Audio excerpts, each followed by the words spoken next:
Welcome back to Creepy Crawler's Garage for another daily update. We've got some updates on the Ripsaw project we need to take a look at, and I've got some ideas for the Zuber scrap and ride build we're doing also. So take a minute, sit through this exceptionally boring opener. We get back, we'll take a look at them. Don't go anywhere.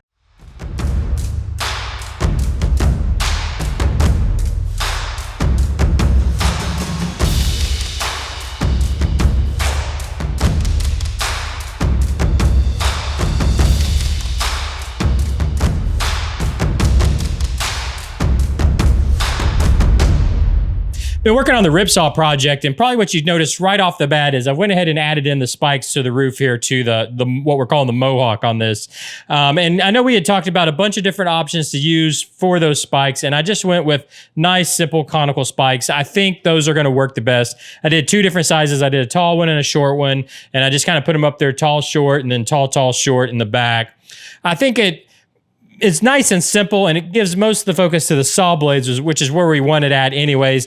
And then I might still run something down the side here. I know we've had a few different ideas of different spiked belts and chainsaw blades and things like that. I might still do something to that effect, or at least I'm going to look at them and see how they look. But for now, I think these spikes, nice and simple, and make the point and give us that mohawk. And I think they look pretty good. I also had a lot of suggestions about adding some blood to them. So I probably will do that. I'll splatter some red and some blood kind of across the spikes and also the saw blades. But let me know what you think. Do you think the spikes work just nice and simple like this? I think with this and maybe something down the side, it's going to work out pretty well. But the next thing I wanted to talk about is I actually got a really good comment in the last daily update. Something that probably should have been obvious to me, but it really wasn't until I read this comment. So a little bit embarrassing. But if you notice, when I put the plates across the windows, I kind of plated right across the door, and now it's not going to open. So I thought we'd go ahead and play that up a little bit. And so I went ahead and just welded closed the doors. And then on top of that, went ahead and used some metal plates and bolted those doors closed. So now it's like it's an armored vehicle. The doors won't open. But like the comment was left suggested, we need a way to get in, and a tank hatch, I think, would be the best way. I think that's a really good suggestion. So what I've done, let me flip the car around and we'll take a look. You can see I've drilled a hole into the roof. So this gives us a place to put a nice tank hatch. And so you can also see it popped in place. And the reason why I've used magnets is not only do we need a tank hatch up here that while it's running around, it has the appearance that like you can actually get in the car, but we needed two of these. We needed one that's closed and one that's open. So I used magnets so that we can pop these back and forth. So when we're running around, we can have it closed. And then if we want to have somebody, maybe we're doing a sequence with somebody outside the car moving around or whatever, we can have the tank hatch back here with it open. And obviously it looks like they actually were able to get out of the car. So anyways, I thought that was a great suggestion down in the comment section. And this was actually a lot of fun to do. As you can see, all I did was put a couple magnets in these hatches. And I did one hatch with the doors, I glued the doors closed. And of course, I just did one hatch with the doors glued open. And then on the back side of on the underside of the roof of the body, there's magnets there. So I just used these magnets on the hatch to line those up. And now they just pop in place depending on whichever hatch we want to use. So I thought it was a pretty simple solution. And I think it's going to work well for when we're filming. So now we can have the car moving, and we can also still have the car stationary with people outside of it if we have some kind of scene going on like that. But let me know what you think down below, and let me know what you think about the Ripsaw project so far.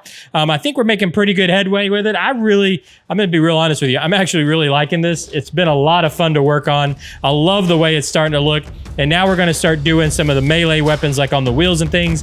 And I think it's going to start looking really cool. But let me know what you think down in the comments below.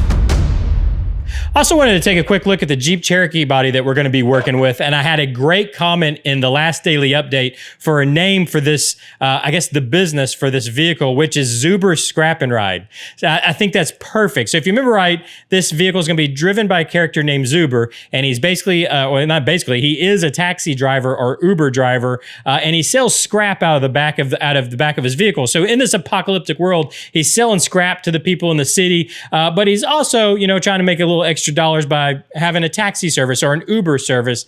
So I think that's perfect to call it Zuber Scrap and Ride. So I think that's what we're going to run with. And then I also had an idea about the wheels for this vehicle. So if you remember back a few daily updates, we had talked about doing something different with the wheels, or maybe even having it hover or something like that. And so I started thinking about it, and I had an idea. What if we used some mechanism wheels? If you're not familiar, they look like this. So they're the multi-directional wheels. So basically they're a wheel that can kind of roll any direction. And I think that would, just from an aesthetic standpoint, would look really cool on here and look kind of futuristic. So I can go on Amazon. I went on Amazon, looked it up, and you can buy them for about $30 for a set. But then I thought, this would be really cool, a really cool project for us to do together. So what if I just make these wheels? So what I did, I went over to Thingiverse and I found these files here. And so what I did is I took these files and I modified them for some 12mm hex hubs. Because what I think I'm going to do, I'm just going to mount these on some regular axles, and they're just going to be used for aesthetics. Because basically the way these wheels are supposed to work is you should mount a motor on each wheel, and then you have a controller, and then your vehicle can literally move any way you want it to. It can move side to side, back and forth. But I think I'm just going to put it on axles. Now, I'm not set on that. If enough people comment down below and really want it, I might try to set this up on a 4-motor or 4-stepper motor setup where the taxi could do that, where it could actually, which would be cool if it came driving down the road and then pulled sideways to park. It's gonna be an expense, and it's gonna be difficult because you have to set up the controller for it to make it work. But if it's something you really want, let me know down in the comment section. But for now, I've just modified the wheels for 12mm hexes, so it'll just fit on regular axles, because I don't actually have a chassis for this yet, guys. So I can still convert it for those 4 motors, but it's gonna be a lot easier just on axles. But I still think we should build these wheels together. I think it'll be a really cool project, and I could build them here in the daily update so you can see kind of how that process goes if you want to build your own. But anyways, let me know what you think about the idea in the first place. I actually kind of hope you like it, because I've already got them printing on the 3D printer. But let me know what you think down below. Let me know what you think about the chassis.